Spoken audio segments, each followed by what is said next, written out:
Hello students, today we start a new group, that is the group number 14, and as you know we are continuing our lecture on p block elements.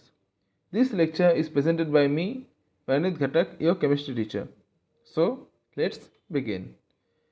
Here you can all see in this class we are going to discuss about group 14 element. Okay, in the last few classes we have already been discussing group 13 element. Okay, as you know the p block element, the p block is mainly consist of from group number 13 to group number 18, but in our class 11 syllabus we have only two group, that is group number 13 and group number 14. In the previous classes we have discussed about group number 13, its introductory lesson as well as physical and chemical properties. In this class we are going to discuss about the introduction and the physical properties of group number 14. Okay, so let's begin. Here in this slide you can see which are the elements present in group number 14. Okay, in this slide you can see that the first element of group number 14 is carbon, silicon, then silicon, germanium, Sn and Pb. Sn is tin and Pb is lead. Okay, so this carbon is the pioneer element of group number 14. So this group number 14 is also being called as carbon family. Okay, and here you can see that this is the last digit of group number 14. The last digit of group number 14 is 4. So number of valence electron will be 4, as well as the valency of this group, general valency, will also be 4. Okay, so most of the elements of this group, this carbon, silicon, germanium and Sn, are stable at +4 oxidation state or stable at 4 valency. Okay, but in the case of lead, that is Pb, due to the inert pair effect, what is inert pair effect? I have make a video on that as well in the previous classes. Okay, so please go through the video as well so that you can get an idea about what is that inert pair effect. Due to the inert pair effect, lead, that is Pb, show +2 oxidation state. Okay, other than that, this carbon, silicon, germanium and Sn will show +4 oxidation state, +4 oxidation state. Only lead will show +2 oxidation state due to inert pair effect. Okay, so I am repeating myself, as the group number 14 consists of carbon, silicon, germanium, Sn and Pb. All of this element will show some general characteristics as well, but due to the inert pair effect, although the carbon, silicon, germanium and Sn shows +4 oxidation state, but lead showed +2 oxidation state due to inert pair effect. Okay, and one more thing, as you can see, all the valence electron are present in the p orbital itself. All the valence electron are present in the p orbital itself. So that is why this block or this group is being called as p block elements. Now these elements are called as p block elements, as all of these elements valence shell is p, mainly 2p, 3p, 4p, 5p or 6p. So that is why it is being called as p block element. Okay, so let's move to the next slide. In this slide we are going to talk about the general properties of group 14 elements. Here you can see that the outer electronic configuration of these group 14 elements are NH2 NP2. Okay, that is 2s2 2p2, 3s2 3p2, 4s2 4p2, 5s2 5p2 and 6s2 6p2. Okay, so almost all the elements having similar kind of electronic configuration. Okay, and that will only change the principal quantum number, that is the n. Here in the case of carbon it is 2, but in the case of lead it is 5. Okay, so the electronic configuration of all these elements are mainly same, that is NH2 NP2. Okay, so let's move to the next point, that is the covalent radius. As you know, while going down the group, what happened? Due to increase of the nucleus shells or the electronic shells, the radius or the atomic radius increases. Here this goes by order as well. From carbon it is only 77, then 118, then 122, then 140 and 146. But after from carbon to silicon there is a sharp jump in radius, the radius increases sharply. But from germanium to Sn, that is tin, and then from Sn to Pb, that is lead, this rise in radius is not so high, okay, not so sharp as well. But here in the case of carbon to silicon, from carbon to silicon the rise in radius is so sharp, from 77 to 118. But later then from silicon to germanium, or from germanium to Sn and Sn to Pb, there is lead, this rise in radius is somewhat lower because of the completely filled d and f orbital. As you know that if due to the completely filled d and f orbitals, as the d and f orbitals having the lowest or least skinning effect, that is why the radius gets decreases. I have already been discussing about the skinning effect and shielding effect, so all of them are basically the same. So what happened, due to the poor shielding of d and f orbitals, what happened, the radius decreases. As the radius decreases, so although when we go from top to bottom the radius should increase, but the quantity of increase of the increase the radius increase in a lower space due to the d and f orbitals poor shielding. Okay, due to the poor shielding of d and f orbitals, the radius decreases to some extent. So this decreased amount will further unstable the increase of radius due to from top to bottom. Okay, so that is why when we go from silicon to germanium and germanium to Sn and Sn to Pb, the rise in radius is not so sharp. That is what has happened in carbon to silicon, that the rise in temperature, rise in radius is so sharp. Okay, so this is the cause behind this picture as well.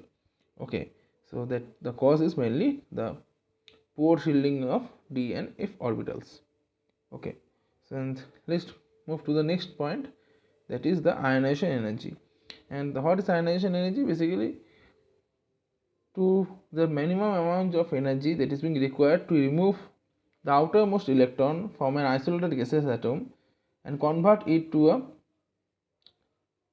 cation, and that is being called as the ionization energy or ionization enthalpy.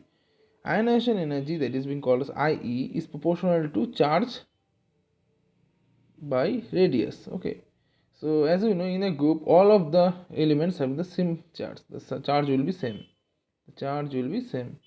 Okay, as the charge is same, so we can take it a constant. Okay, so ionization energy will be proportional to 1 by radius. So if the radius is increasing, so that means the ionization energy will decrease, and ionization energy will decrease. As from going top to bottom, that is from carbon to lead, what happened, from going from carbon to lead, carbon to Pb, the radius increases. As the radius increases, and ionization energy is inversely proportional to the radius. As the radius increases and the ionization energy is inversely proportional to the radius, so ionization energy will decrease down the group. Okay, so that is gonna happen here as well. So let me explain it for another time. What happened when ionization energy is proportional to charge by radius. As in a group all the elements have the similar charge or same charge, so it will be constant. So that ionization energy is now proportional to 1 by radius, that is ionization energy is inversely proportional to radius. As we go down the group from carbon to lead, the radius increases. As the radius increases, and the radius is inversely proportional to ionization energy, as the radius increases, so ionization energy will decrease. And we can see from the given figure as well, that is from carbon is 1086 and for Pb it is only 715. So there is a gradual decrease in the ionization energy or ionization enthalpy. Okay, so let's move to the next point, that is the electronegativity. And due to the small size and the elements of this group, there are slightly more electronegative than group 13 element. And electronegative values of from silicon to Sn is almost same, or while going down the group it may decrease, but the electronegativity should decrease, but due to the poor shielding of d and f orbital, the electronegativity of Pb will increase to some extent. Almost all the elements of group 13 elements will have a similar electronegativity value, that is 1.8 for silicon, germanium, Sn and Pb, except for carbon. Carbon is the having a higher electronegativity value, that is 2.5. okay, so due to the small size of group number 14, it has the higher electronegativity value than group number 13. And you may have a doubt on that, because what is the relationship between the electronegativity and the size? Electronegativity is proportional to charge by radius.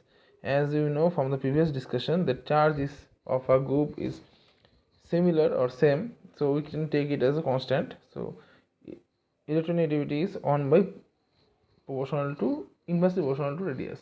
So that is why while we go down the group, radius increases, and as radius increases, so electronegativity decreases. And while going from left to right, from group number 13 to group number 14, radius decreases, so electronegativity increases. So that is why in case of group number 14, radius is being decreased relative to group number 13. So as the radius is being decreased, so due to the inverse proportionality of radius and electronegativity, so as the group number 14 having relatively less radius, so group number 14 elements will have relatively higher electronegativity than group number 13. So this is the relationship between the electronegativity and the radius or the size. Okay, so these are the general properties or general characteristics of group number 14. And let's move to the physical property of group number 40. That is, the physical properties of group number 40 are pretty simple. All of the group number 14 members are solid, and carbon and silicon are non-metals, and then come the metalloids. That is, germanium is a metalloid, whereas tin and lead are the short metal with low melting points. The melting point and the boiling point of group number 14 elements are much more higher than the corresponding group number 13. Okay, so as we know, while we go down the group, while we go left to right, the radius decreases. As the radius decreases, the metals will get more compact. As the metals gets more compact, so the stability increase, and higher the stability means higher will be the boiling point. And in the case of group number 13 and group number 14, group number 14 having the lower radius, that helps the group number 14 metals, mainly the tin, lead as well as germanium, to be more compact. And higher the compactness for metal, higher will be the stability. So higher the stability for the metals, we need higher amount of energy to melt or boil it, so the boiling point and melting point will be higher. Okay, so please get it very clear. On going from left to right, the radius decreases. Lesser the radius, higher will be the compactness, higher will be the stability for the metals mainly. And here in the case of group number 14, the heavier elements are mainly metals, that is, the from almost germanium, we can take germanium as a metalloid or metals. Germanium, tin and lead, all of them are having some metallic character. Okay, so this will be having higher stability. As they have higher stability, so we need more amount of energy to melt it or boil it, so the boiling point and melting point will be higher in case of group number 14 elements rather than group number 13 elements. Okay, so in this class I have discussed about the group introduction of group number 14, which are elements of there, and their electronegative properties as well as general characteristics and their physical properties as well. So I hope you have understood this part very well. If you get any kind of doubt regarding today's topic, please ask me in the comment section below. So thank you very much. Bye.